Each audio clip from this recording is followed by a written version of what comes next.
Continuando con el tema de responsabilidad contra irresponsabilidad, hace muchos años, en 1972, comencé a estudiar el área de la metafísica que trataba con la psicología de la evolución del potencial humano, y una de las cosas que brincó en esas páginas, y nunca me recuperaré de ello, fue la discusión del lazo de unión entre la irresponsabilidad y las emociones negativas.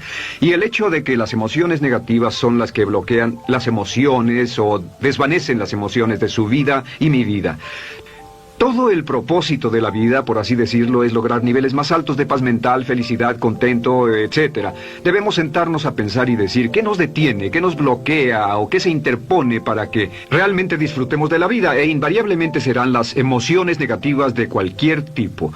No estoy hablando de las emociones negativas que experimentamos cuando muere un ser querido o algo semejante. Estoy hablando de las emociones negativas que experimentamos en forma cotidiana y que nos roban la paz mental, que nos roban la salud y la energía, que afectan nuestras relaciones amorosas, que se interponen en nuestra independencia financiera o nos roban un sentimiento de logro, etc.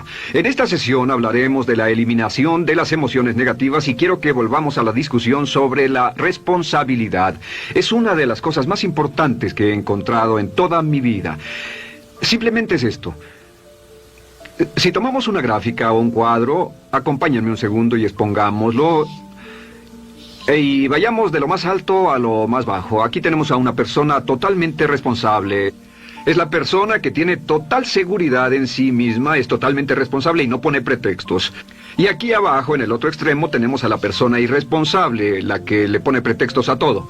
Esta es la punta positiva de la escala y esta es la punta negativa. Todos nosotros, usted y yo, estamos en alguna parte de la escala y vamos hacia arriba o hacia abajo en todas las decisiones que tomamos. Hemos encontrado, y esto es lo que me impactó, como ya le dije antes, que existe una relación de uno a uno entre lo que se siente estar en control de su vida y lo positivo y feliz que se esté. Bueno, hay una relación de uno a uno en la cantidad de responsabilidad que se acepta y la cantidad de control que se experimenta en la vida. Y hay una relación de uno a uno entre la cantidad de responsabilidad y control que se acepte y la cantidad de libertad que uno siente que tiene. La libertad es el requisito indispensable para la felicidad. El éxito real, la verdadera felicidad en la vida, significa ser libre para vivir la vida a su manera, como usted lo decida, sin que nadie tenga que decirle qué hacer. Vivir su vida como un ave, libre como un ave para hacer lo que quiera. Existe una relación directa entre responsabilidad, control y libertad. Existe una relación directa entre estas tres emociones positivas. Las emociones positivas son las grandes emociones. Las emociones positivas son aquellas de felicidad, amor y gozo y vitalidad, energía, exuberancia, entusiasmo, etc. Sin embargo, en la otra punta tenemos la actitud de irresponsabilidad. ¿Y a qué nos lleva eso? Esto es lo que me impactó tanto cuando lo supe por primera vez. Nos lleva a la falta de control. Falta de control. A tal grado que la irresponsabilidad nos hace perder el control y nuestro yo interno se desintegra y se fragmenta, y también lleva a una falta de libertad, porque ya no podemos vernos a nosotros mismos como agentes libres, escogiendo la dirección de nuestras vidas. Nos vemos como marionetas, como víctimas, por así decirlo, de fuerzas externas, y una falta de control y libertad que lleva a emociones negativas. Cuando comencé a tratar de entender esto, pensé, bueno, sí, pero ¿qué me dicen de mis padres? ¿Qué me dicen de mi niñez? ¿Qué me dicen de mi condición? Yo no tenía un trabajo muy bueno y mis amigos, yo tenía amigos miserables. ¿Qué hay con mi salud y qué hay con el clima y con la economía? Cuando comencé a darme cuenta de esto, supe que todo eso puede hacerse a un lado. Y su meta más clara, su logro más alto, son las emociones positivas de felicidad, gozo, libertad y entusiasmo. Después, debe dejar de poner pretextos. Ahora, Carl Menninger, el gran psicoanalista, dijo algo muy interesante hace años. Dijo, todos los males físicos son diferentes, causados por diferentes bacterias, diferentes virus, etc. Y dijo, pero la enfermedad mental es la misma enfermedad, simplemente se difunde en un espectro de lo menor a lo mayor. Y Thomas Sayce, el psiquiatra, en su libro El mito de la enfermedad mental, dijo, no existe tal cosa como la enfermedad mental, solamente son grados diversos de irresponsabilidad. Así que cuando decimos que una persona irresponsable no solo es negativa, queremos decir que también está enferma mentalmente. Una persona totalmente responsable está mentalmente sana. ¿Cómo nos afecta eso? Bueno, yo sé que quiere avanzar lo más que pueda o no se esforzaría en tomar un curso como este. Existe una relación directa entre la cantidad de responsabilidad que se acepta para los resultados de su organización y la cantidad de poder, influencia, posición y estatus que se tendrá en el trabajo, ahora y en el futuro. Hasta arriba de la gráfica de responsabilidad se tendrán personas que acepten una responsabilidad total y el poder y la oportunidad vayan hacia ellos. En la otra punta no tenemos poder ni falta de él, hasta que se llegue al ejemplo extremo de una persona que es totalmente irresponsable, completamente fuera de control, a la que se le tiene que poner una camisa de fuerza y encerrar en un cuarto acolchonado por su seguridad y la seguridad de los demás, totalmente sin fuerza, sin control ni libertad, y cada vez que tomamos la decisión de ser responsables de nosotros mismos, subimos en esta gráfica. Cada vez que tomamos la decisión de poner pretextos, bajamos en la gráfica. Llevémoslo un poco más lejos y hablemos sobre la relación entre las emociones negativas y la irresponsabilidad para que lo tenga bien claro. Un ejemplo perfecto es este. Imaginen que este es un árbol. Bien, este es el árbol, estas son las ramas. Se llama el árbol de las emociones negativas. ¿Está claro? En el árbol de las emociones negativas crecen las emociones predominantemente negativas, el temor, la duda. Muchas personas consideran que la duda de sí mismo es la emoción negativa más destructiva de todas, la que nos frena más de lo que imaginamos. Y también el odio es una emoción negativa. Aquí está la envidia, el resentimiento y también, por supuesto, la hermana del resentimiento, la culpa. Todas estas son grandes emociones negativas. Han ido a la cabeza por años. Hay como 54 emociones negativas. Pero estas son las principales. Si toma estas emociones negativas y las junta todas y puede incluir su favorita. Por cierto, todo el mundo tiene su propia emoción negativa favorita. Los celos podrían ser la suya. La autocompasión es muy fuerte dentro de la lista. Si las hierve, descubrirá que finalmente todas las emociones negativas llevan a la rabia. Ya sea expresado internamente, que es cuando se enferma, o externamente, cuando hace que se enfermen los demás. Y este árbol de emociones negativas, bueno, solo veamos su estructura. El árbol negativo tiene un sistema de raíces. Y de ese sistema de raíces es de donde vienen los nutrientes que mantienen creciendo a las emociones negativas y logran que la fruta de las emociones negativas siga creciendo. Si vemos el sistema de raíces, decimos, ¿cuáles son los nutrientes que mantiene vivas a las emociones negativas? ¿Cuál es el fertilizante? ¿Qué debe echarse al fuego o conservarse? Y encontramos que existen dos cosas esenciales que mantienen vivas esas emociones. La primera es la justificación. La justificación es decirse a sí mismo o a alguien más que lo escuche por qué está justificado al tener esta emoción. Y la otra es lo que llamamos identificación. La identificación significa tomar las cosas personalmente. Por eso sugieren que la persona que actúa como su propio abogado tiene un tonto por cliente. Y la persona que actúa como su propio doctor también tiene un tonto por paciente. Nos identificamos en forma tan personal con nuestra propia situación, y usted también, lo tomamos en forma tan personal, que nos involucramos y nos implicamos emocionalmente. Así que hemos visto que no es posible que usted sea negativo sobre algo por mucho tiempo, a menos que pueda justificar y tener una razón para ello, y explicárselo a otras personas, o a no ser que pueda identificarse y tomarlo en forma personal. Por ejemplo, si alguien llega del estacionamiento y dice que acaba de chocar contra otro coche ahí, usted no se preocupa, porque no se identifica con él. Y si dicen que chocaron en el estacionamiento con un coche que es su coche y la persona huyó, ahora sí puede estar muy molesto. Sin embargo, no olvide esto, que siempre escogemos las respuestas. Volveré a esto en un segundo. ¿Cómo se deshace de la justificación? ¿Cómo acabamos con el sistema de raíz del árbol de las emociones negativas? La forma en que nos deshacemos de las emociones negativas es no juzgando. Solo evite el juzgar, huya del juzgar. En vez de emitir un juicio de que alguien es culpable de algo o que alguien ha hecho algo, permanezca simplemente abierto y neutral. La clave es permanecer neutral. Evita que las emociones negativas sigan creciendo. Se ha averiguado que las emociones negativas, yo las he estudiado por años, comienzan como una chispa y luego se alimentan al hablar de ellas, al justificarlas, al involucrarnos con la situación. Crecen y crecen hasta que consumen nuestra mente por completo. Ahora, con respecto a la identificación, que es tomar las cosas en forma personal, lo que hacemos es lo que llamamos desidentificación.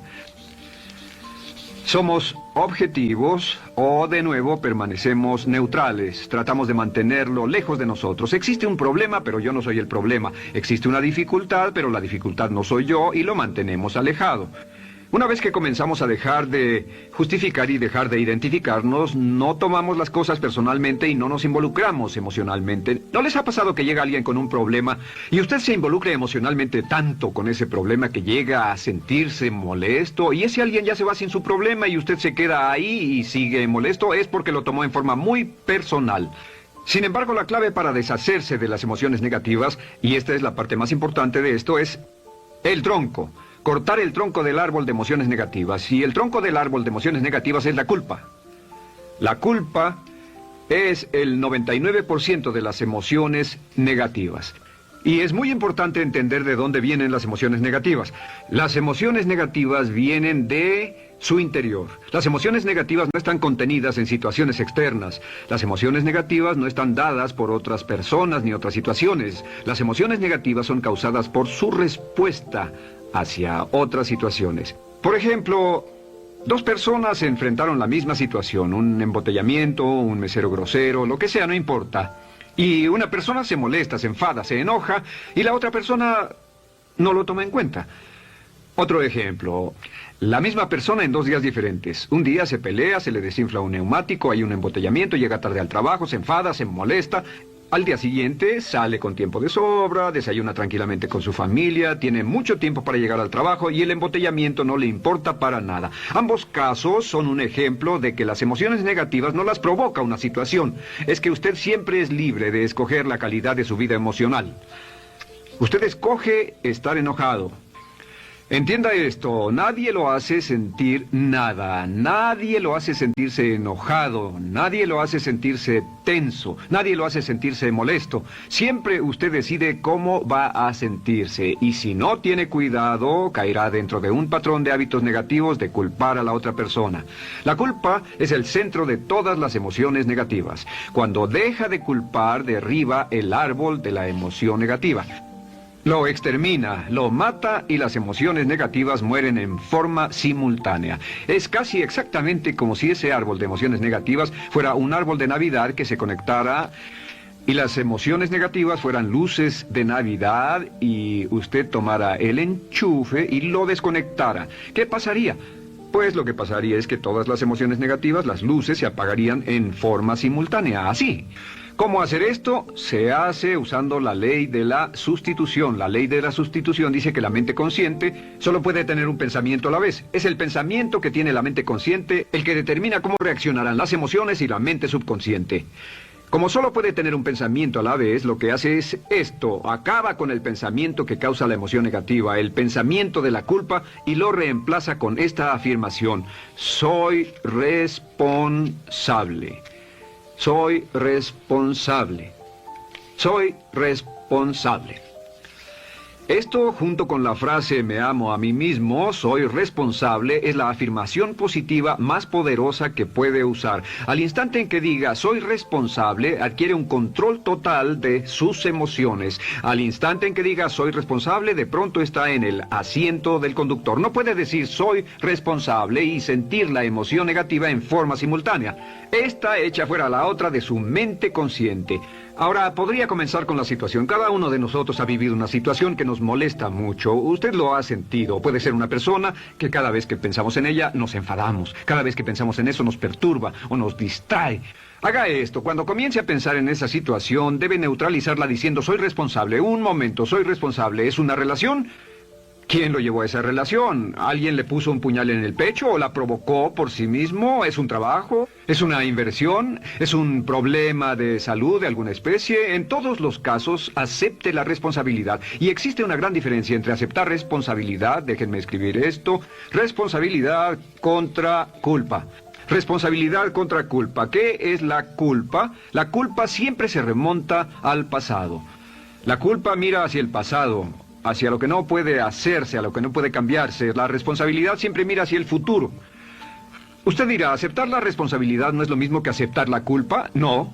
Es lo mismo que decir que usted está a cargo de la calidad de su pensamiento a partir de ese momento.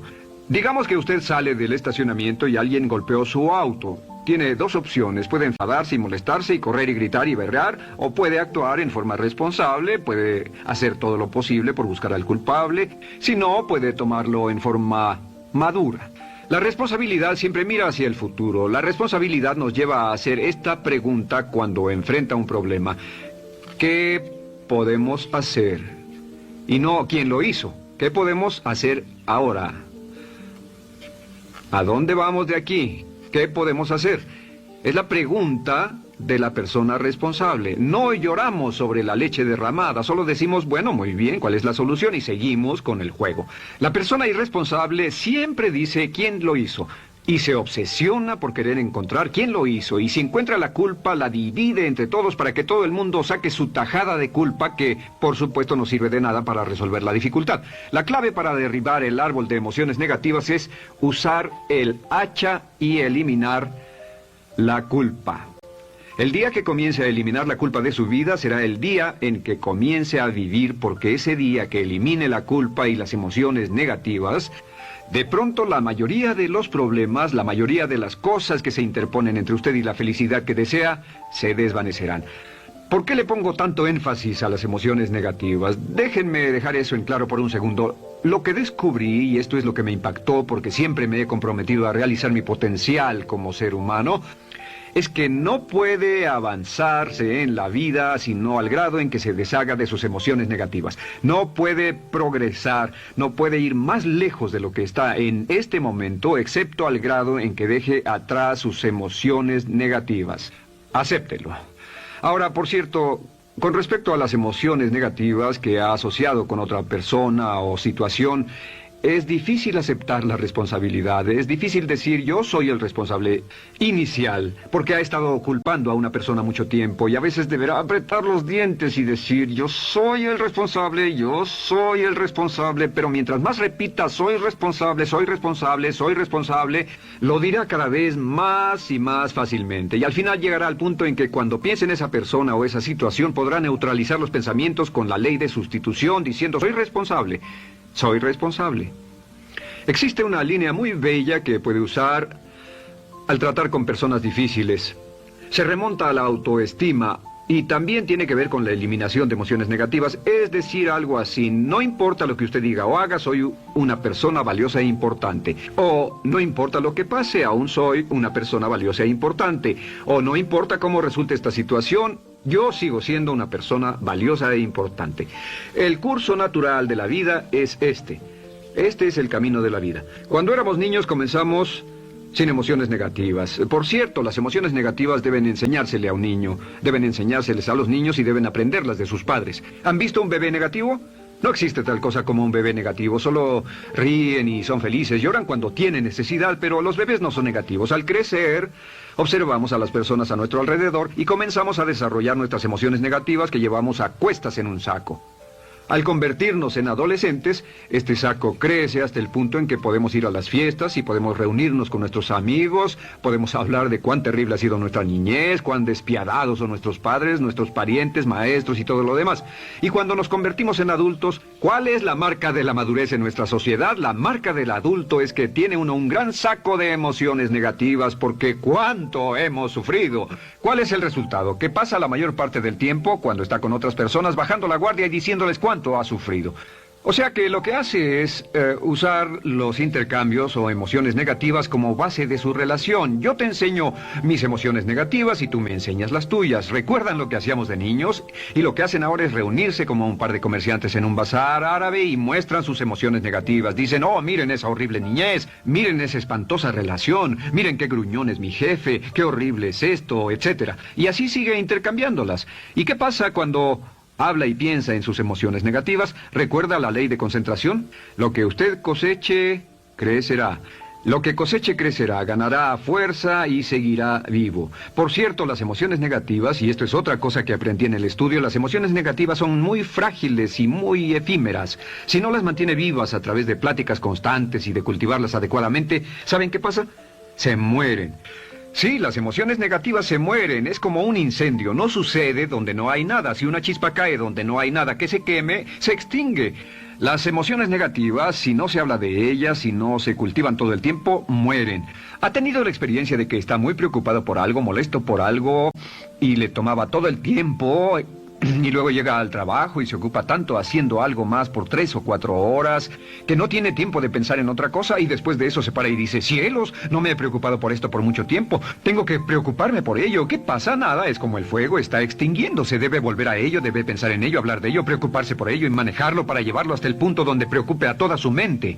¿Cuántas veces pasa eso? Bueno, lo que hace el adulto maduro es que el adulto maduro deja a un lado sus emociones negativas y continúa con el resto de su vida. Continúa con el resto de su vida. Las dejan en vez de arrastrarlas, las dejan como un puñado de basura en una huelga. Si una persona les pregunta cómo van las cosas, responden maravillosas. ¿Cómo va la vida? Magnífica. ¿Cómo van sus relaciones? No podrían ir mejor. ¿Cómo está tu salud? ¿Cómo te sientes? Genial. En otras palabras, no hablan de cosas negativas. Cuando habla de cosas negativas, de hecho, las incrementa. Mezcla más de eso en su vida. Mira a las personas que tienen problemas. Las personas que tienen problemas todo el tiempo nunca resuelven sus problemas, y son personas que hablan de eso todo el tiempo. Al que tiene se le dará más, y al que no tiene hasta eso se le quitará. Este es otro punto crítico con respecto a las relaciones. Esto lo aprendí también en mis estudios. Cada uno de nosotros hemos pasado por cierta cantidad de sufrimiento, y las personas se enamoran de su sufrimiento. Las personas aman su sufrimiento. Realmente piensan que han pagado por él, han pensado en él, han vivido tanto tiempo con él, que la mayoría de las personas están renuentes a abandonar su sufrimiento. No se les convence de dejarlo. Si les dicen, ¿por qué no lo olvidas? ¿Por qué no lo alejas de tu mente? ¿Sigues sin él? Responden, no puedo hacerlo. ¿Sabes cuánto he sufrido? ¿Cuánta inversión emocional he puesto en esta relación, en este trabajo, en esta carrera, etcétera? Recuerdo a miles de personas que han venido conmigo y tienen problemas en sus relaciones. Dicen, he estado en esta relación o este matrimonio por varios años y ya me siento miserable, me siento infeliz, no nos agradamos, y les digo, ¿por qué no hacen algo al respecto? Pero después de todos estos años, y entonces les digo, miren, la vida promedio del americano hoy está entre 75 y 80 años. Y aumenta. Para cuando lleguemos al final del siglo, la esperanza de vida tal vez sea de 80, 85, 90 años. Significa que no importa la edad que tenga ahora, y puede tener 20, 25, 30 años, no importa, reste eso de 80 y tendrá el número de años que le quedan en esta situación actual. Pregúntese, ¿quiere vivir esa situación 20, 30, 40 años? Y desde luego, la respuesta honesta es no, porque tal vez no mejore. Las personas aman su sufrimiento, detestan abandonarlo. Y lo que hemos hecho es dar un consejo muy simple. Y este consejo acabo de consultar con un psicólogo consultor y me dijo que es el consejo más simple que haya oído para dárselo a las personas cuando lo necesiten. Si alguien llega a hablar con usted sobre los problemas y usted dice sí, y se muestra simpatético y empatético, es muy bueno escuchar a las personas y dejarlos hablar. Solo que hay algunas personas que no hacen nada más que hablar de sus problemas. Cada vez que se les ve solo hablan de eso. Y casi siempre repiten lo que ya dijeron antes. Lo que hará es decir, sí, escucho lo que me dices y simpatizo contigo. Sin embargo, tú eres el responsable de tu propia vida. Tú eres el responsable. ¿Qué vas a hacer? Eres el responsable de tu vida. ¿Qué vas a hacer al respecto? Y lo que pasará es esto, que sus buenos amigos le dirán, sí, tienes razón, yo soy el responsable y debo hacer un cambio, debo hacer algo. Y saldrán y lo harán, realmente irán con usted a exponerle todos sus problemas y todo lo que dirá esto es, bueno, ¿qué crees que debes hacer al respecto?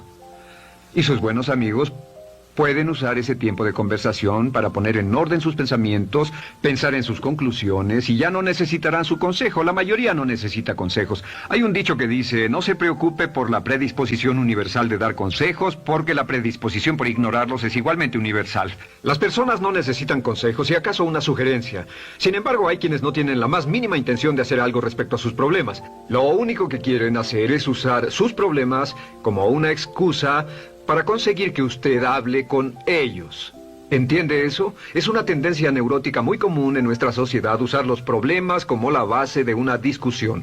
Aquí está mi problema, hablemos tú y yo de ellos. Y la persona por sí misma no tiene el más mínimo interés en usted, no. Todo lo que le interesa es que usted la escuche. A propósito de eso, hacemos esta broma. Vamos a dibujar cómo lo ven esas personas. Esas personas lo ven a usted como esta persona. Este es su rostro, estos son sus ojos y estas son sus orejas. Y estos son sus ojos, de preferencia bien abiertos, simpáticos. Esta es su boca, de preferencia cerrada. Y aquí están sus orejas bien abiertas. Estas personas ni siquiera lo consideran una persona, no les importan sus problemas. Todo lo que les interesa es que se siente, escuche y asienta con la cabeza y les dé consejos que no tienen la menor intención de seguir. Cuando encuentre una persona así, la forma muy simple de probar su amistad es comenzando a hablar sobre usted. Dirá, bueno, me alegra que hayas expuesto tus problemas porque tengo ciertos problemas propios y quisiera discutirlos contigo. Se dará cuenta de que esas personas buscarán la puerta, verán su reloj, tienen una cita y se irán más rápidamente de lo que imagina. Muy bien, un punto final que es crítico, es totalmente importante para el tema, el punto de terminación, por así decirlo.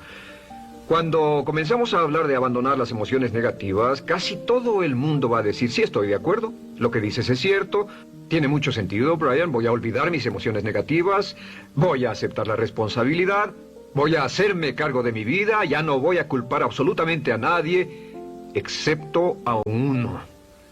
Todo el mundo tiene a alguien a quien no olvida. Todo el mundo tiene una emoción negativa por la que ha estado pagando y que ha estado manteniendo por años. Imaginen que es un bello automóvil Mercedes, flamante, de fábrica, totalmente nuevo, un 560 SEL de $55,000, un bello vehículo, impecable, absolutamente perfecto. Se lo dan sin una falla, excepto una. Este es el frente del automóvil y hay un pequeño problema. Y es que por alguna razón mecánica, esta rueda está atorada. Usted sube al bello Mercedes, y usted también bello, la mente bella, el cuerpo bello, el potencial bello, la capacidad increíble. Entra al hermoso Mercedes y lo enciende. Pisa el acelerador, ¿y qué pasa? Pues si esta rueda del frente está atorada, ¿qué le pasará al auto? Además de que va a gastar mucha gasolina, ¿qué le va a pasar? Lo que le va a pasar es que el auto va a girar, dará vueltas en círculos, girará y dará vueltas en círculos hasta que deje de pisar el acelerador y se dé por vencido. Mientras esta rueda esté atorada, no irá a ninguna parte. Y lo que descubrí fue esto, que la existencia de una sola emoción negativa que uno no abandone por cualquier razón, y la razón siempre es una razón de ego, la razón siempre tiene que ver con su propio ego, hará que se quede en el mismo lugar y dé vueltas en el mismo lugar y vaya en círculos por el resto de su vida.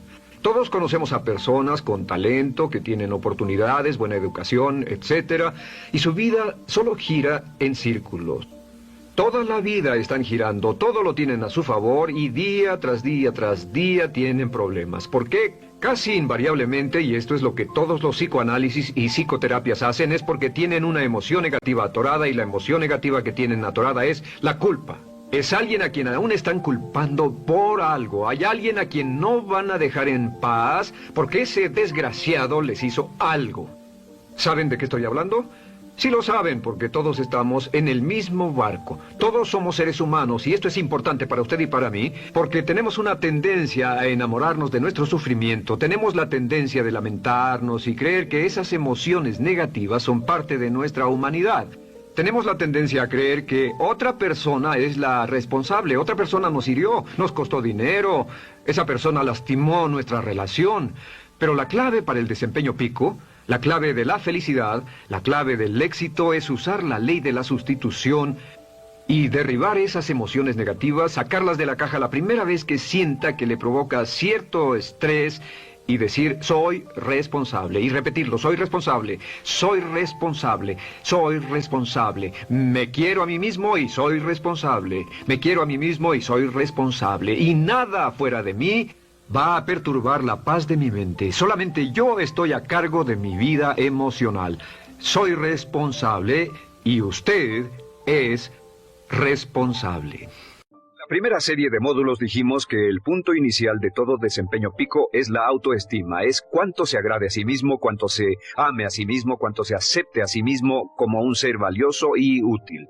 La segunda parte del desempeño pico, y yo pienso que son los dos requisitos clave, la segunda parte es la responsabilidad. Autoestima más responsabilidad propia, cada una reforzándose entre sí.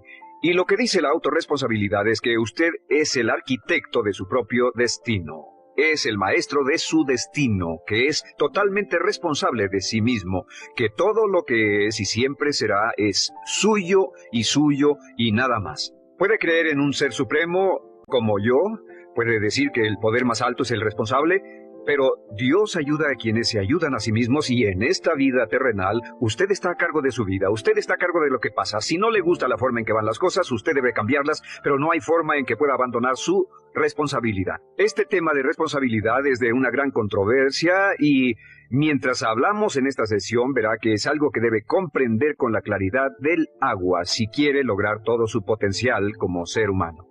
Ahora, muy importante, una de las cosas que sabemos es que comenzamos como infantes cuando nacemos. Escribiré una I para infante. Comenzamos como infantes y al crecer nos convertimos en adultos a los 18 años. Nacemos con una responsabilidad de 0 y al crecer hacia la adolescencia gradualmente tenemos más y más responsabilidad hasta el momento de que nos convertimos en adultos a los 18 años. Si nuestros padres nos han criado adecuadamente, si nos han preparado, si nos han alentado a confiar en nosotros mismos, si nos han alentado a tomar nuestras propias decisiones y pensar por nosotros mismos y planear nuestras vidas. A los 18 años, legal, psicológica, moral, mental, físicamente hablando y todo lo demás, estamos listos para tomar una vida propia. Pero si nuestros padres no nos han preparado como adultos para una total responsabilidad, no importa la edad de 18 años y de ahí en adelante, somos un 100% responsables por el resto de nuestra vida. Nunca podemos evitar las responsabilidades. Por el resto de nuestra vida, todo lo que nos pasa es nuestra responsabilidad total y sin perdón. El lema de la persona realmente responsable es, si debe ser, será por mí. O sea, como decía Henry Ford, nunca te quejes y nunca explicarás. Nunca te quejes, nunca explicarás. O sea que si no le gusta cómo están las cosas, usted es quien debe cambiarlas. Y si no está dispuesto a tomar las decisiones para cambiarlas, entonces no se queje de ellas. Nada más, acéptelas. Los hombres de verdad y las mujeres de verdad no se quejan de las dificultades de la vida, solo las aceptan como lo que son o hacen algo al respecto o simplemente no se quejan. Así debe ser, es mi responsabilidad, es su responsabilidad. Es una de las cosas más difíciles de entender porque cuando somos niños somos totalmente dependientes. Somos totalmente dependientes y nos desarrollamos con patrones de imitación o respuestas condicionadas y buscamos la razón por la que las cosas suceden fuera de nosotros. Al convertirnos en adultos y no tenemos cuidado, aún mantendremos esta dependencia y desearemos lo que se llama pseudoseguridad de la niñez. Esa época de la niñez cuando alguien se ocupó de nosotros, esa época de la niñez en que nos alimentaban, nos vestían, se ocupaban de nuestra casa, de nuestra escuela y todo lo demás. No teníamos que preocuparnos por nada porque ellos se ocupaban. Al crecer vamos a la escuela y las personas de la escuela se ocupan de las cosas y si no tenemos cuidado llegamos al mundo laboral y también serán ellos. Siempre es alguien más fuera de nosotros mismos quien es el responsable de nosotros. Algo de lo que hablaré después es la idea del autodesarrollo. La mayoría de las personas, como se han educado en el sistema de escuelas públicas, ya adultos piensan que es responsabilidad de la escuela continuar con su educación, y si nadie les ayuda a continuar con ella, simplemente no lo hacen. Hay otro punto, y es la diferencia entre la madurez y la inmadurez. Este es un ejemplo muy simple. Imaginen que este es el transcurso de su vida desde la infancia hasta la adolescencia. Todo el mundo llega a esta etapa tarde o temprano, y cuando llegan a este acantilado, a este gran cañón, este es el lado de la inmadurez, es el lado de la niñez. Es el lado en el que dependemos de otros y buscamos en los demás nuestras respuestas y nuestras soluciones. Buscamos fuera de nosotros mismos. En este punto llegamos a la orilla del cañón. En la orilla de este cañón buscamos en la tierra de la madurez, la tierra de la adolescencia, y cada uno de nosotros debe tomar una decisión para brincar, dar un gran salto de ser un niño a ser un adulto. A veces esto es obligado y a veces pasa de una forma evolutiva, pero tarde o temprano debemos tomar la decisión para aceptar el hecho de que estamos a cargo de nuestra vida, somos los arquitectos de nuestro destino, y después seguir adelante. ¿Qué hacen muchas personas? Desafortunadamente lo que hace la mayoría es que se estancan en este punto. Se funden en un matrimonio donde alguien más se encarga de ellos, aceptan trabajos donde esperan que sus jefes se ocupen de ellos, etc. O simplemente evitan la responsabilidad buscando la causa de todo lo que pasa en su vida en otras personas y en otras circunstancias. Es su estructura, su salud, la forma en que los trataron sus padres, etc. Ellos no son responsables. Por otra parte, a veces deciden tomar cierta responsabilidad, pero no demasiada, que equivale a tratar de brincar por el cañón en 2 brincos. ¿Y dónde acaba la gran mayoría de las personas? Desafortunadamente es en el valle de las excusas. La gran mayoría de las personas pasa su vida en el valle de las excusas, poniendo pretextos en vez de lograr progresos. Dicen que existe la enfermedad de las excusas, o sea, el hábito de poner excusa tras excusa por cada una de nuestras fallas e ineptitudes. Es fatal para el éxito. El hábito de dar excusas es fatal para el éxito. Y la pregunta que debe formularse cuando hablamos de responsabilidad es, ¿qué excusas uso para no moverme hacia adelante?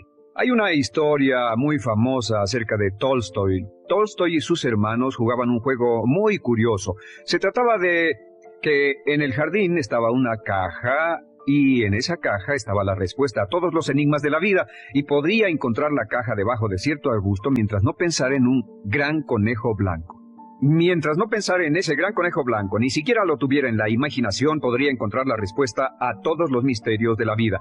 Por supuesto, nadie nunca encontró la caja, ni nadie nunca encontró la respuesta al misterio de la vida, porque no podían dejar de pensar en el conejo blanco. La pregunta que debe hacerse es, ¿cuál es su gran conejo blanco? ¿En qué es en lo que piensa? ¿Cuál es la excusa que llega a su mente cuando piensa en algo que podría hacer o conseguir? Un trabajo nuevo, un nuevo desafío, una oportunidad, cambiar algo en la vida con lo que no está feliz. ¿Cuál es su conejo blanco? ¿Cuál es la excusa que surge en su mente? Dirá, pues no puedo hacer eso porque, o sí lo sé, pero, quisiera, pero. Siempre hay una razón. Soy muy joven, soy muy viejo, soy muy alto, soy muy bajo, no tengo suficiente educación, tengo demasiada educación, no es el tiempo adecuado, es el lugar inadecuado, etc. ¿Cuál es su conejo blanco? ¿Qué es lo que está en el fondo de su mente que ocasiona que ponga pretextos? ¿Qué hace que se quede atrás y no tome responsabilidades? ¿Qué lo mantiene en la tierra de la infancia, la inmadurez y la irresponsabilidad? Es una pregunta muy, muy importante que debe hacer. Ahora, al hablar de responsabilidades, hablamos de algo más. Es tan simple como esto, es que la aceptación de la responsabilidad no es opcional. Muchos de nosotros quisiéramos pensar, bueno, tomaré un poco de responsabilidad aquí o también otro poco allá. No, la aceptación de la responsabilidad no es opcional. Cuando cumple 18 años de edad, se vuelve 100% responsable. No tiene opción en la cuestión. Realmente hay algunas cosas en la vida sobre las que se tiene opción, pero en esto no tiene ninguna. Es obligatorio. Es obligatorio si quiere cumplir su potencial. Si quiere convertirse en todo en lo que puede convertirse, debe aceptar la responsabilidad total de las circunstancias, de los cambios, de tomar las decisiones difíciles que sean necesarias. Si tomamos la palabra responsabilidad, sabemos que podemos dividirla en 2 palabras, respons y habilidad. Y una de las cosas que he aprendido al estudiar historia es que toda la vida es una serie de retos, dificultades, problemas, obstáculos, desafíos que enfrentar. Y la diferencia entre los ganadores y los perdedores no es la diferencia en los problemas, porque todo el mundo tiene problemas. Y la mayoría, muchas personas, tienen más y mayores problemas de los que usted y yo hayamos soñado. La diferencia en la vida, la diferencia entre los ganadores y los perdedores es la respuesta a los problemas. Hace muchos años, un hombre llamado Oswald Spengler escribió un libro en el que hablaba de lo que llamamos la teoría del desafío-respuesta.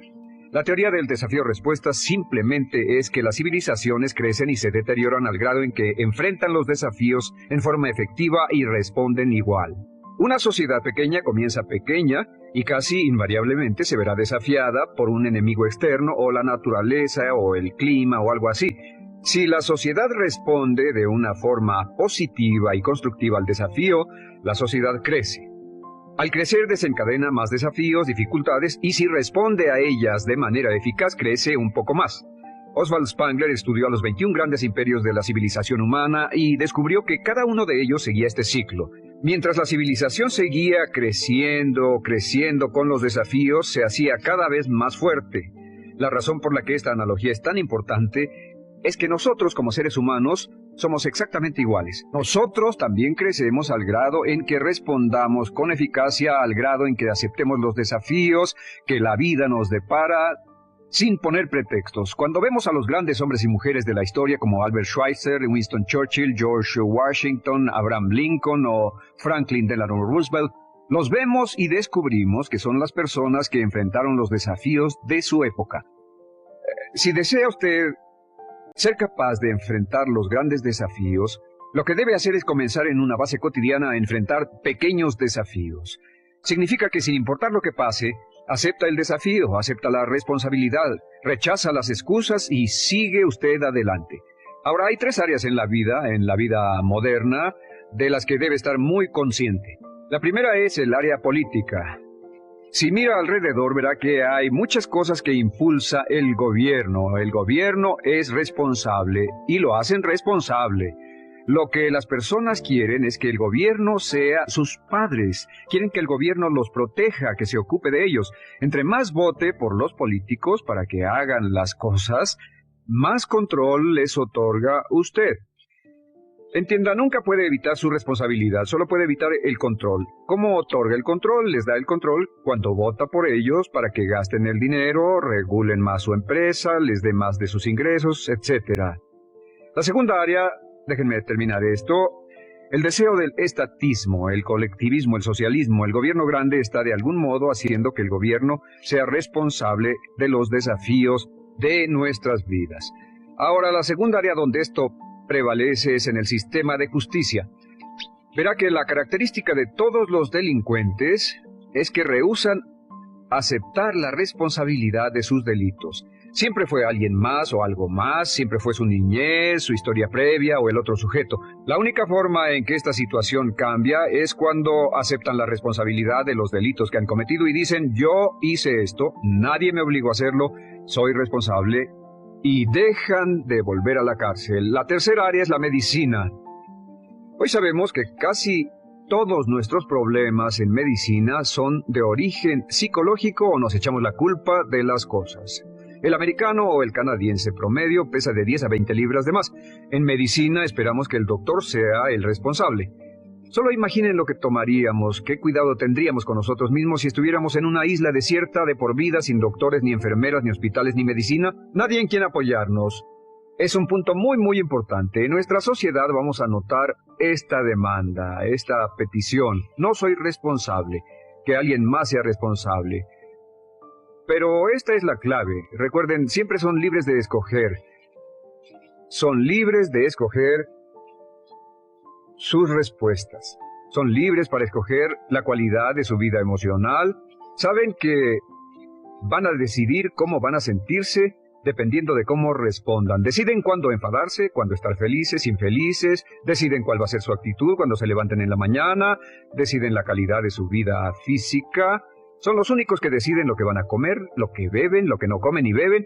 Ustedes determinan la calidad de su vida financiera. Ustedes son quienes determinan la calidad y cantidad de trabajo con el que contribuyen y en cada caso son libres de escoger lo que deseen. Si quieren que las cosas sean diferentes, el punto de partida es aceptar responsabilidad total y sin calificación por su vida.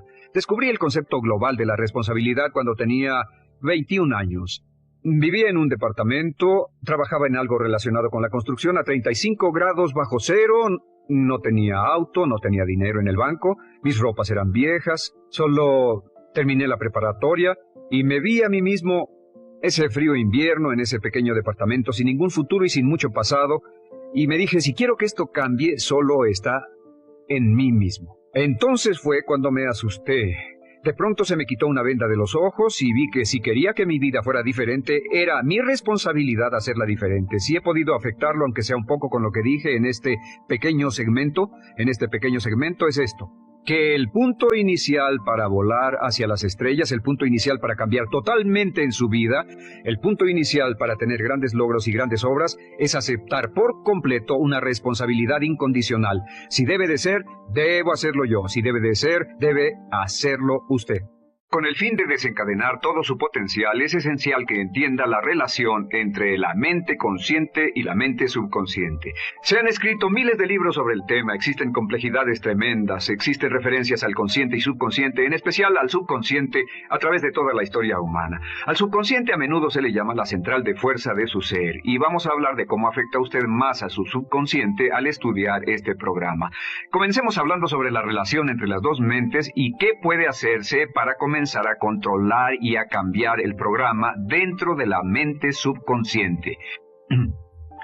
La mente consciente y la subconsciente están bellamente diseñadas, son un diseño maestro, si saben a qué me refiero, puesto que tienen funciones muy diferentes y trabajan perfectamente en armonía entre ellas. Tal vez una forma de ilustrarlo sería decir que la mente consciente es esta y la mente subconsciente es esta.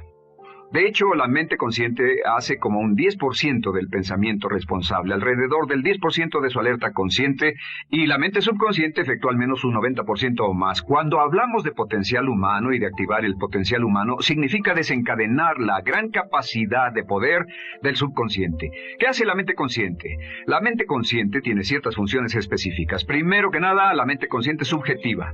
La mente consciente puede ver al mundo claramente, por así decirlo, con claridad y pensar en ello analíticamente, en forma objetiva, sin emociones. En segundo lugar, la mente objetiva, la mente consciente, es racional y además es discriminatoria. Estas son tres de sus cualidades. En otras palabras, puede discernir las diferencias entre la verdad y la falsedad. Es como la parte matemática o no emocional del cerebro. La mente consciente tiene 4 funciones. La primera función es, la mente consciente identifica los datos que llegan. Y los datos que llegan pueden venir de una gran variedad de fuentes. Pueden ser pensamientos que se tengan o pueden ser cosas que le están pasando en el mundo exterior. Así que digamos que camina por la calle. Camina por la calle y oye el sonido de un automóvil. Sus ojos inmediatamente se mueven a la derecha para ver qué es el sonido e identificar qué es. Cuando ve el automóvil, automáticamente relaciona ese sonido con el auto. Lo segundo que hace la mente consciente es que compara ese automóvil en movimiento con todos los demás automóviles en movimiento que haya visto. Y si vive en una gran ciudad como Nueva York, verá un auto y comparará ese automóvil en movimiento con otros autos. Ha visto 100,000, tal vez millones de autos moverse y sus reflejos son muy, muy agudos. Si vive en un país que no tiene muchos automóviles, es factible que cuando vea un vehículo en movimiento, sus reflejos serán muy, muy lentos. La comparación se hace, por decirlo así, inspeccionando rápidamente en el subconsciente y verificando toda experiencia previa que haya tenido con autos en movimiento. Al hacer esto, al hacer la comparación, instantáneamente logra usted una respuesta. Realmente se dice que las funciones subconscientes son alrededor de 30,000 veces la velocidad de la mente consciente. Puede echar un solo vistazo, oír un ruido o pensar un pensamiento con la mente consciente e instantáneamente desencadenará una reacción que tal vez tomaría una gran cantidad de horas de evaluación si tuviera que hacerlo conscientemente. La tercera función de la mente consciente es que analiza. Una vez que tiene una respuesta de su comparación, analiza la situación. Camina usted por la calle, escucha el sonido del motor automotriz, mira hacia la derecha, ve al carro dirigirse hacia usted. Su comparación le dice que se mueve a una velocidad de 80 kilómetros por hora y que estará donde usted está en un segundo, a menos que se mueva. Así que ahora lo analiza y dice, ¿qué debo hacer? ¿Debo moverme o no? La respuesta es sí. Lo que hace es que se mueve, y esto nos lleva a la cuarta función de la mente consciente, que es decidir. La mente consciente decide qué hacer después del análisis. Dice sí o no. La mente consciente funciona como una computadora binaria. Siempre dice sí o no a la información que llega. La mente consciente solo puede tener un pensamiento a la vez. Y esto es sorprendente, como van a ver, es en realidad una estructura brillante. Así que camina por la calle, oye el sonido, mira hacia la derecha, ve el auto moverse. La comparación le dice que el auto se mueve hacia usted y el análisis del auto en movimiento le dice que debe quitarse. Usted dice, ¿me moveré? ¿Sí o no? La respuesta es sí. ¿Me muevo hacia adelante? ¿Sí o no? La respuesta es no. ¿Me muevo hacia atrás? ¿Sí o no? En cuanto dice, sí, me muevo hacia atrás, esta palabra sí pasa a su mente subconsciente. La mente subconsciente al instante desencadena todos los nervios, a todas las sinapsis, a todos los tejidos para que pueda moverse hacia atrás y quitarse de ahí. No debe quedarse sentado y pensar, ¿debo mover primero el pie derecho o primero el izquierdo? Todo lo que hace es enviar la señal a la mente consciente, apoyado por una carga, por así decirlo, o por una detonación de emociones. Entre más fuerte sea la emoción, más rápidamente responderá el subconsciente a su mandato. El subconsciente se activa con las emociones. La emoción del temor, la emoción del deseo, el instinto de supervivencia, el instinto de amor. Siempre es una emoción lo que desencadena al subconsciente. De acuerdo, ¿cuáles son algunas de las características de la mente subconsciente? La mente subconsciente es como un banco masivo de datos. El papel del subconsciente es almacenar y recibir datos. En otras palabras, la mente subconsciente es la mente subjetiva, puesto que simplemente es la mente que obedece. Mientras la mente consciente manda, la mente subconsciente obedece. La mente subconsciente no tiene pensamientos propios. Además, la mente consciente no tiene memoria. La mente subconsciente es el asiento de toda memoria. La mente consciente solo puede tener un pensamiento a la vez y la subconsciente retener miles de millones de hechos. La relación entre el consciente y el subconsciente es que el consciente es como un jardinero y el subconsciente es como el jardín. Las semillas que plante en su mente subconsciente, la mente consciente va a trabajar para cultivarlas. En la mente subconsciente tiene toda una serie de programas diferentes. El concepto propio, que contiene toda la información, todos los temas que le son importantes y todas las experiencias y respuestas previas a esas situaciones, para que si tiene una nueva situación similar, uno de los papeles del subconsciente es mantener su comportamiento consistente con su comportamiento previo.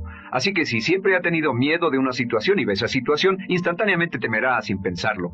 En una situación en la que no sabe nada sobre la tendencia natural, usted no temerá ni dejará de temer porque no sabe suficiente hasta que haya formado un banco de experiencias. Esto nos lleva a las 3 leyes crípticas. 3 de las más importantes leyes mentales de las que hemos hablado. Recuerden que hablamos de cómo toda su vida está determinada por leyes mentales. La primera de estas 3 leyes mentales es la ley de la actividad subconsciente. La ley de la actividad subconsciente dice que lo que llegue a plantar en su mente subconsciente inmediatamente se pone a trabajar para ponerlo dentro de la realidad. Y su mente subconsciente hace que todas sus palabras y acciones encajen en un patrón consistente con su concepto propio. En otras palabras, hace que todas sus palabras y acciones mantengan un patrón consistente con su concepto propio o consistente con la información previa que ha alimentado. Así mantiene sus palabras y acciones consistentes con sus metas y, por así decirlo, se convierten en parte de su concepto propio. Significa que su lenguaje corporal, sus actitudes, su nivel de energía, su nivel de autoconfianza, la forma en que se desenvuelve con otras personas, sus habilidades sociales, todo consistente con su concepto propio. El subconsciente, simplemente sin pensar en ello, hace que todo esté consistente con eso, y cuando se siente bien, su concepto propio es positivo, tiene un resorte en sus pasos, su lenguaje corporal tiene confianza, valor, es extrovertido, etc. Y cuando se siente negativo, su concepto propio es negativo y actúa negativamente. Esto nos lleva a la segunda ley. Esta ley es la de la concentración. De hecho, es la 9ª ley de la que hemos hablado desde que comenzamos. La ley de la concentración es muy importante. Es tan importante. De hecho, cada una de estas leyes es tan importante en su lugar como para ellas mismas poder controlar su destino. La ley de concentración simplemente dice esto. Dice que lo que coseche, crecerá. Lo que coseche, crecerá. Lo que piense usted una y otra vez, crece en realidad. Es muy simple. Antes enseñaba un curso sobre pensamiento creativo y la forma en que se explica es, imagine que esta es la capacidad total que se tiene y cuando envía un pensamiento hacia acá, ocupa un cierto espacio y todo el resto de capacidad mental se Este es su pensamiento, se usa para pensar en todas las demás cosas que hay en la mente, pero entre más piense desde el consciente hacia el subconsciente, más su capacidad mental estará comprometida a pensar sobre esta idea. Hasta que llegue a un punto en el que esta idea llegue a ser tan consistente que ya no piense en otra cosa, y al no pensar en nada más comenzará a establecer este campo vibratorio. La mente subconsciente es el centro de la ley de atracción, y la ley de vibración y la ley de radiación. Comienza a establecer este campo de vibración que envía energía-pensamiento consistente con lo que está pensando y lleva a su vida a personas y circunstancias en armonía con dichos pensamientos. Solo debe mirar a su alrededor y debe decir, ¿en qué estoy pensando todo el tiempo? ¿En qué estoy recapacitando todo el tiempo? Y la regla básica con respecto a la ley de concentración es concentrarse en algo, pensar lo que quiere que pase y no sobre lo que teme. Y esto nos lleva a la tercera ley de esta serie, y esa es la ley de sustitución. Ahora, la ley de sustitución, como me han dicho muchos de mis graduados, ha sido la ley más importante que han aprendido. Es una ley muy simple. Se basa en un hecho que la mente consciente solo puede tener un pensamiento a la vez, ya sea positivo o negativo. Si quiere deshacerse de un pensamiento negativo, la mente no es como una aspiradora, no se queda vacía. Si quiere deshacerse de un pensamiento negativo, debe derribarlo con un pensamiento positivo. Puede reemplazar un pensamiento con otro. Reemplazar un pensamiento con otro. Y si hace eso en forma consistente, si reemplaza cualquier pensamiento negativo, cualquier pensamiento de temor, de ansiedad, cualquier pensamiento autolimitante y expectativas negativas, cualquier cosa que lo retenga, temor al fracaso, carencias, pobreza, rechazo, pérdida de cualquier cosa, si lo reemplaza con un pensamiento de deseo, esta es la clave: temor contra deseo. Si mantiene su mente en lo que desea y la aleja de lo que no desea y hace énfasis en lo que desea, sus temores disminuyen y se hacen más pequeños al pensar en lo que desea. Eventualmente, debido a la ley de sustitución, tendrá menos y menos tiempo y menos emoción de pensar en lo que no quiere. ¿Por qué las personas tienen éxito? Simplemente por esto. En la Biblia se dice, a aquel que tiene se le dará más, y a aquel que no tiene, aquello que no tiene se le quitará. Lo que significa simplemente es esto: los ricos se hacen más ricos y los pobres más pobres, y es porque los ricos piensan en riqueza y en bienestar todo el tiempo. ¿Y en qué piensan los pobres? Los pobres piensan en carencias, pérdidas y limitaciones, peligro, temor, fracaso, todo el tiempo. Así que si quiere desencadenar su potencial, si quiere ir directo a las estrellas, debe usar la ley de sustitución y mantener la mente en lo que desea. Use la ley de concentración para luchar continuamente por los resultados que desea. Esté centrado en soluciones y no centrado en problemas, centrado en las metas y no centrado en las leyes. Y la ley de la actividad subconsciente ajustará sus palabras, sus acciones, sus sentimientos, sus emociones y todo hasta el punto donde entrarán en su vida las personas y circunstancias que armonizarán con ello. Ahora, ¿cuál es la cosa más poderosa que puede hacer? Simplemente es esto. El éxito comienza cuando se toma un control a propósito y sistemático del contenido de su mente consciente. Control a propósito y sistemático del contenido de su mente consciente. Todo vuelve a la ley de control. Hablamos de ella al principio. El control a propósito y sistemático se acepta mejor diciendo una y otra vez: me agrada mi persona. Me agrada mi persona, me agrada mi persona, me agrada mi persona. Y cuando repite me agrada mi persona, o mejor aún, me amo a mí mismo una y otra vez, lleva esto a su mente subconsciente más y más y piensa de sí mismo en términos positivos. Cada vez más desecha pensamientos de inferioridad, negatividad, temor, fracaso, rechazo, etc. Y más programa los datos previos en su computadora subconsciente, que es consistente con una alta autoestima, eficacia personal y un desempeño personal excelente. La clave hacia su éxito en la vida es usar el poder de su mente subconsciente, programarlo con sus pensamientos, palabras, imágenes, ideas y sentimientos consistentes con un alto desempeño y mantener su mente en lo que desea y lejos de lo que teme. No olvide, lo único en el mundo que puede controlar es su pensamiento. Lo único en el mundo que puede controlar son sus pensamientos conscientes. Si hace eso, todo lo demás será posible para usted.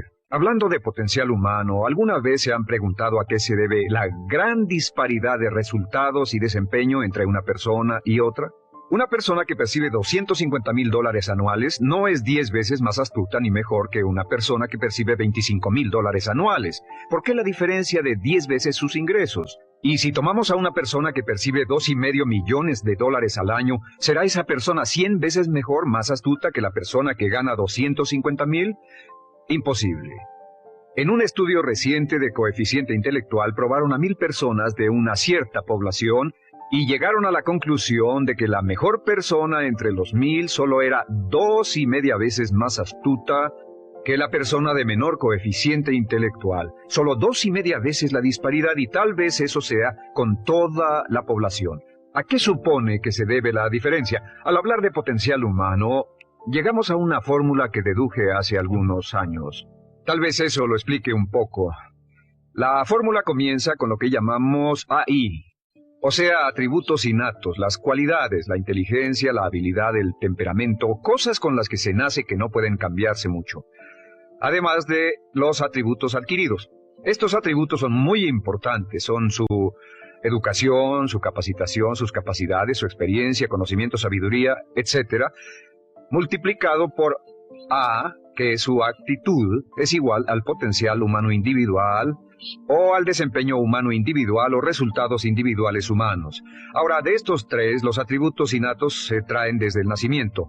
Los adquiridos pueden cambiarse, pero se necesita cierto tiempo para ello, aunque a veces cambiamos muy rápidamente. Cierta información valiosa puede cambiar dramáticamente su eficacia, pero las actitudes pueden aumentarse o disminuirse dramáticamente en segundos. Cada vez que mejoramos nuestra actitud, multiplicamos todas nuestras capacidades. Una actitud ha sido llamada acertadamente el lenguaje más importante del ser humano, la palabra más importante del idioma en el humano. Todo lo que hacemos en la vida, según un estudio en Harvard entre estudiantes ejecutivos, será en un 85% de actitudes. Un 85% de su éxito estará determinado por su actitud. Eso significa que está determinado por cuán positivo o cuánta actitud mental positiva se tenga. Las personas con actitudes mentales positivas tienden a avanzar más rápidamente, se mueven hacia la cima en organizaciones valiosas, ganan más dinero, sacan más satisfacción de la vida. Una actitud mental positiva no significa que baile por las calles y arroje flores. Solo significa que tome una actitud constructiva en general o se aproxime hacia su trabajo, su vida, sus problemas, relaciones, etc.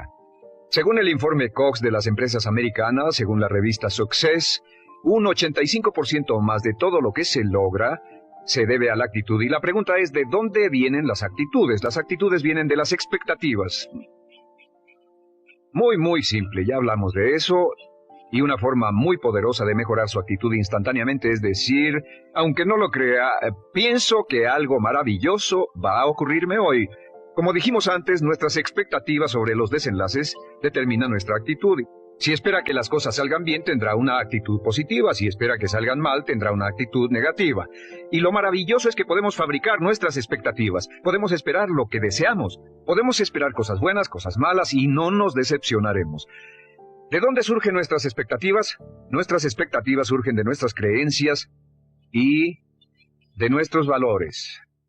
Son el centro de los factores motivacionales de nuestra personalidad, nuestras creencias, y esto nos conduce a un entendimiento del potencial humano. Significa básicamente que nuestra actitud es una expresión externa de lo que está ocurriendo internamente, y esto es consistente con las leyes mentales. Con respecto a las creencias, cada uno de nosotros tiene muchas creencias en el fondo que los psicólogos llaman los conceptos propios. El concepto propio, o su descubrimiento, es considerado por muchos como el logro único y más importante para comprender el desempeño humano en el siglo XX. Yo estoy de acuerdo. El concepto propio es como, si queremos usar una analogía militar, el centro de mando. O si queremos usar una analogía técnica, es el programa central de su computadora básica. Es un grupo de creencias, valores, actitudes, sentimientos, ideas, etcétera, almacenadas en el fondo de nosotros y son el resultado de casi todas las experiencias que hemos tenido en la vida. Y algunos investigadores dicen que el concepto propio comienza a formarse aún antes del nacimiento, pero el concepto propio, una vez colocado, Precede, predice y determina sus niveles de eficacia y desempeño en todas las áreas de nuestra vida. El concepto propio se convierte en el centro de mando o el programa maestro. El concepto propio de este grupo de creencias determina lo que dirá, lo que hará, cómo actuará, cómo se siente y reacciona, etc. ¿Qué significa esto? Significa que todas las mejoras en su vida externa, todos los cambios en su realidad comienzan con un cambio en su concepto propio.